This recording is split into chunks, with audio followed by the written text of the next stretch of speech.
अपने गले में लटके हुए मंगलसूत्र के तमगे को वह अपने अंगूठे और दो उंगलियों के बीच उलटती पलटती रही। उसकी सूखी आंखें चार दीवारी की कसमसाती खामोशी। उससे चंद कदमों की दूरी पर ही कर्ण अपनी पत्नी के हाथ के तमगे की तरह अपने बदन के पुराने सोफे पर उलटता पलटता जा रहा था। वह पहला अवसर नहीं था कि कर्ण उस तरह की छटपटाहट में था और अपने आप को वो असहाय पा रही थी। ऐसे अनेक क्षण बीत गए। वह शून्य के दायरे में खामोशी को झेलती रही और जब वह अपनी अचेतना से जागी तो कर्ण की ओर देखा। छाती के पास एक दूसरे से जकड़े उसके हाथ कांप रहे थे। कमरे में उमस थी, धुंधलका था, मौत का सा सन्नाटा रह रह कर टूटता था। जब कर्ण मिर्गी की आवाज में चिल्ला उठा। रंजीता को अपने ओर देखते पाकर उसने परस्पर जुड़ी अपनी दोनों हथेलियों को मुक्त किया और घूंसे बांधकर सोफे पर मुक्के मारने लगा। कमरे में गर्मी तो थी ही, ऊपर से क्रोध के कारण उसके माथे से पसीने की अनगणित धाराएं बहे जा रही थी। हाथों के साथ उसका सिर भी कांप उठा। रंजीता अपनी जगह से उठी। उसके हाथ से छूट जाने के कारण उसका मंगलसूत्र गले में झूल उठा। वह अपने पति के पास पहुंची। उसकी उत्तेजित मुट्ठियों को उसने अपने हाथों में ले लिया। कर्ण ने याचना भरी दृष्टि से अपनी पत्नी की ओर देखा। उसके होंठ हिले और उनके बीच से उसकी पिपासित जीभ आगे पीछे हुई। उसके हाथों को थपकियां देती हुई रंजीता बोली, धीरज धरो। अपनी ओढ़नी के छोर से रंजीता ने उसके चेहरे से पसीना पोंछा। दूसरे कमरे से बच्ची ने रोना शुरू करके दोबारा अपनी प्यास की सूचना दी। दूध ना तो रंजीता के स्तनों में था और ना ही पिछली बार की खरीदी डिबिया में। उषा दूसरे कमरे में रोती रही। रंजीता को एक बार लगा कि बच्चे को जन्म देकर वह भारी भूल कर बैठी है, पर करती तो क्या। उसकी सास उसे बांझ कहने लग गई थी। शादी के अभी 3 साल ही तो हुए थे और उसकी सास ताने पर ताने देती हुई कहती थी कि पास पड़ोस में उसके बाद शादी करने वाली जोड़ियों के तो 2-2 बच्चे हो गए थे, किंतु वह अभी भी दादी बनने की अपनी लालसा को पूरा होते हुए नहीं देख पा रही थी। लालसा जब पूरी हुई तो वह मरते मरते यह कहती रह गई कि पोता होता तो क्रियाक्रम करता अपनी सास की मौत के 2 महीने बाद ही। रंजीता को अपने पति और बच्ची के साथ वो घर छोड़ना पड़ गया था जिसमें वो दुल्हन बनकर आई थी। कर्ण के मृत पिता की पहली पत्नी जमीन और घर पर अपने अधिकार को अदालत पहुंचा कर रही थी। रंजीता ने दूसरे कमरे में पहुंचकर उषा को अपनी गोद में उठा लिया। चोली से अपने दूध रहित स्तन को बाहर करके उषा के मुंह के हवाले कर दिया। उसे मिनट भर चूसते रहने के बाद उषा फिर से रो उठी। दूसरे कमरे से कर्ण के चिल्लाने गिड़गिड़ाने की आवाज आई। रंजीता अपने पति और अपनी बच्ची की पुकारों को अपने अलग अलग कान से सुनती रही। उसने बच्ची को चारपाई पर रख दिया। उषा भी जोर से रो पड़ी। रंजीता ने अपने पड़ोस के खजीजा से पाए थर्मस से गुनगुने पानी को अपनी बच्ची की फीडिंग बोतल में भरा। चीनी मिलाकर बोतल को हिलाया। बोतल की चुसनी के जरिए पानी की 2 बूंदों को अपनी हथेली पर टपकाकर उसके तापमान का अंदाजा लगाया। जब पता चल गया कि पानी बहुत गर्म नहीं था तो उसने बच्ची को चारपाई पर से उठाकर फिर से गोद में ले लिया। चुसनी होठों के बीच पहुंचते ही उषा पूरी रफ्तार से उसे चूसने लगी। उधर दूसरे कमरे में कर्ण का अपने आप से जूझना जारी रहा। उसकी करहा और चीत्कार मिश्रित आवाज जोर पकड़ती गई। उस आवाज से अनभिज्ञ उषा अपनी मां को एकटक ताकती हुई बोतल के चीनी मिश्रित पानी को खबोर की तरह पीती रही। अपनी बच्ची पर से आंखें हटाकर रंजीता ने सामने की ओर देखा। नंगी दीवार पर बस अध टूटे फ्रेम में एक तस्वीर टेढ़ी लटकी हुई थी। धूल धूसरित शीशे से बाहर झांकते अपने सास ससुर के चेहरों को वो देख रही थी। फोटोग्राफी किसी नौसिखिए की थी, इसलिए फोकस उसके सास ससुर के चेहरों पर से कहीं अधिक उनके पीछे की दीवार पर था। रंजीता अपने ससुर के धुंधले चेहरे को देखती रही। चेहरे पर एकदम वही बनावटी मुस्कान थी जिस मुस्कान के साथ उस पहले दिन उसने रंजीता के परिवार से कहा था, मेरे बेटे ने शराब की बात तो दूर, जीवन में कभी सिगरेट तक नहीं पी है। रंजीता को हंसी आ गई थी, पर वो मुस्कुरा कर रह गई। उसने अपनी नजर को अपनी सास की छवि पर फिसल जाने दिया। उसे अपनी सास की वो बात याद आ गई जो उसने उस पहले अवसर पर रंजीता की मां से कही थी, हमारा लकपवा तो रुपया पैसा के बीच में काम करता रहे, बहन तोहर बेटी रानी बनके हमार घर में रही। उस रात काफी देर तक अपने भविष्य के बारे में सोचती हुई रंजीता अपने आप से तर्क करके ये मान गई थी कि बैंक का चपरासी भी तो बैंक के मैनेजर की तरह रुपए पैसों की गंध और खनखनाहट के बीच में रहता है। लेकिन नौकरी और नौकरी का भेद तो उसे उस समय मालूम हुआ था जब शादी के 4 लंबे वर्ष हो चले थे। राजनीति का ऊंट करवट बदल गया था। जिस मंत्री के लिए इस चुनाव से पहले के चुनाव में काम करने के फलस्वरूप करण बैंक के चपरासी की नौकरी पा सका था, वो मंत्री तो नए चुनाव में अपने दल के साथ बुरी तरह पराजित हुआ था। उस भारी पराजय के तीसरे महीने के बाद ही पिछली सरकार की ओर से नियुक्त जो लोग तोहफे में प्राप्त नौकरी से हटाए गए, उनमें रंजीता का अपना पति भी था।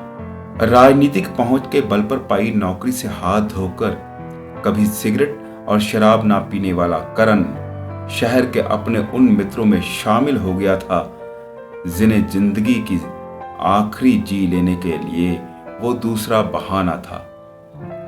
उसी क्षण रंजीता की आंखों के सन्मुख अपने भविष्य का दूसरा रंग झिलमिला उठा था, जिसकी अज्ञात आशंका पहले से ही उसके जेहन में कौंधती रही थी। चीनी पानी पीकर उषा संतुष्टि में हाथ पांव डुलाकर मां की गोद में ही सो गई थी।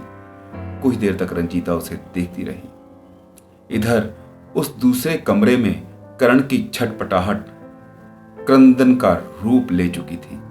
रंजीता अपनी बच्ची को सिकड़ी चादर के ऊपर सुलाकर पति के पास आ गई। करण के कांपे जा रहे दोनों हाथों को अपने हाथों में लेकर वो उसे धैर्य बंधाती कि उससे पहले करण ने उसके हाथों को अपने हाथों में जकड़ लिया।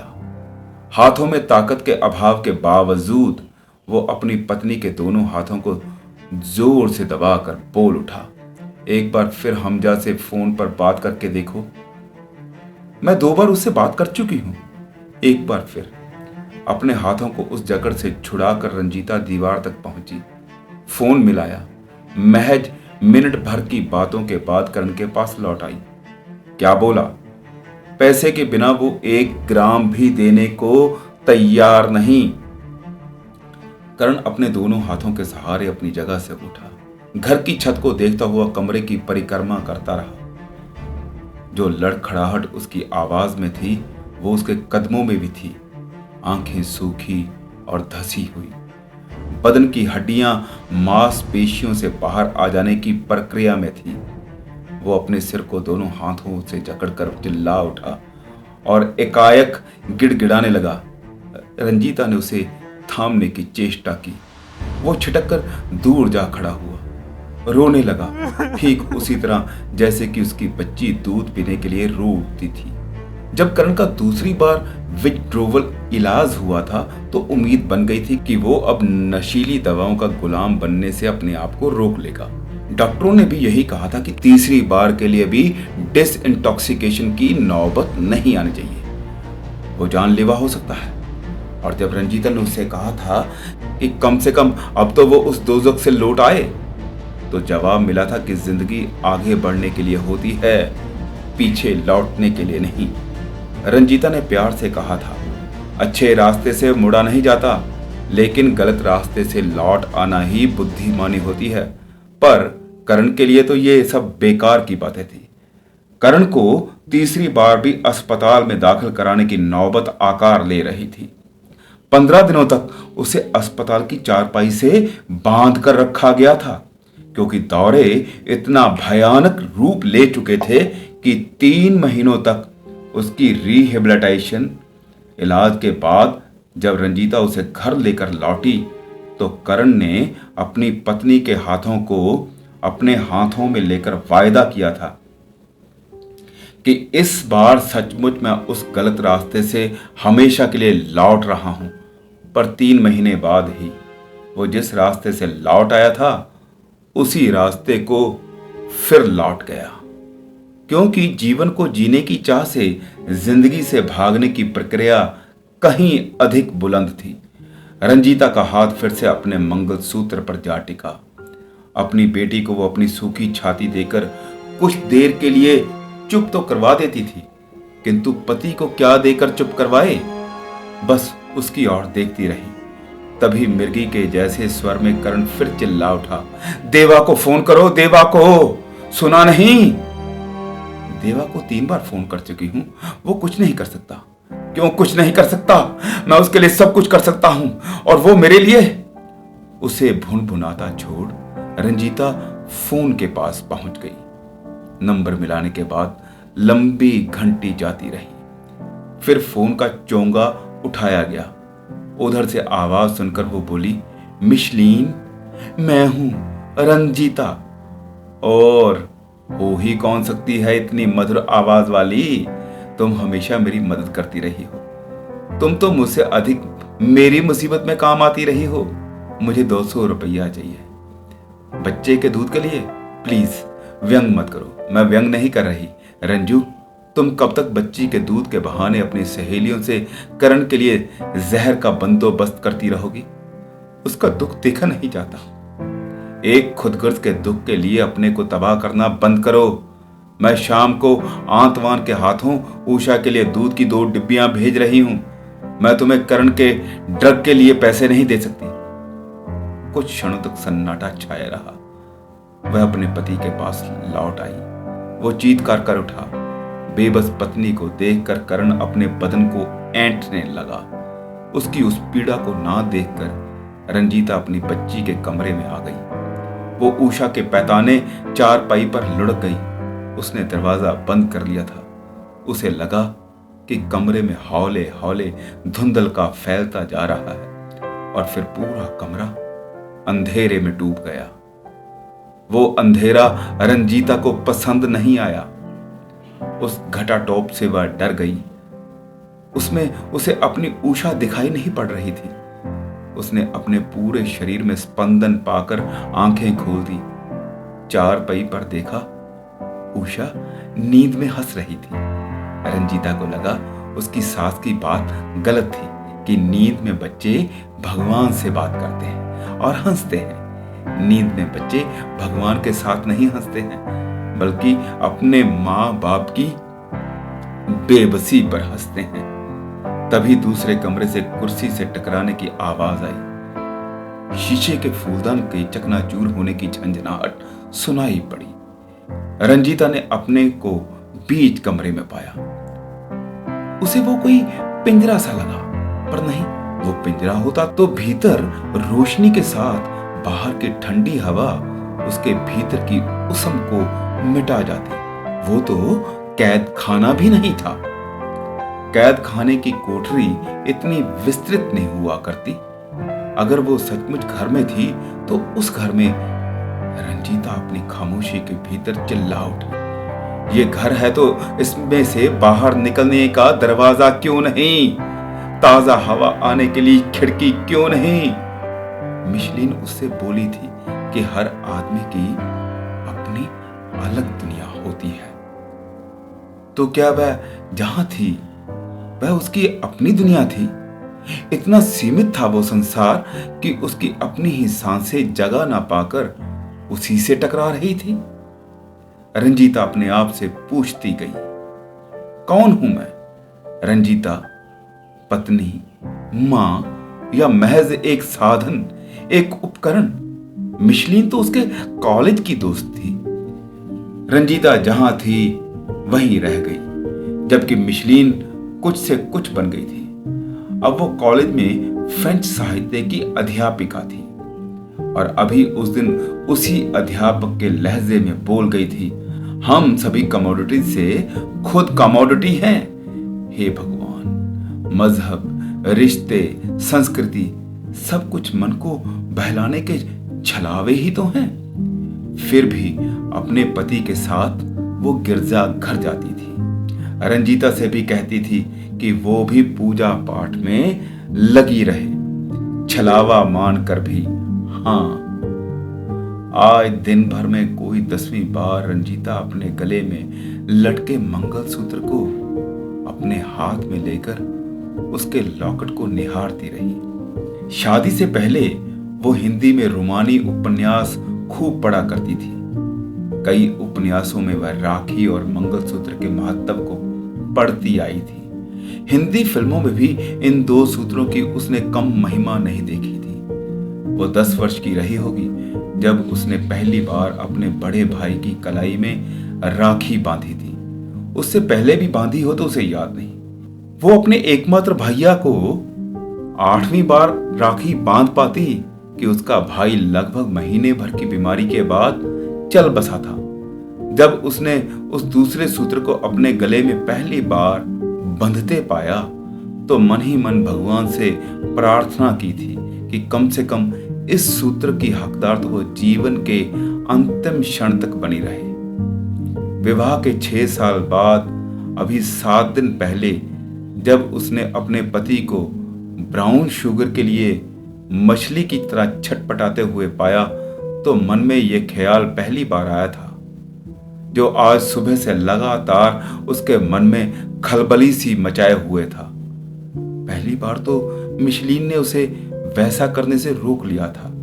बोली थी, हमारे मजहब में जो महत्व शादी की अंगूठी का होता है उससे कहीं ज्यादा तुम लोगों के धर्म में मंगलसूत्र का होता है।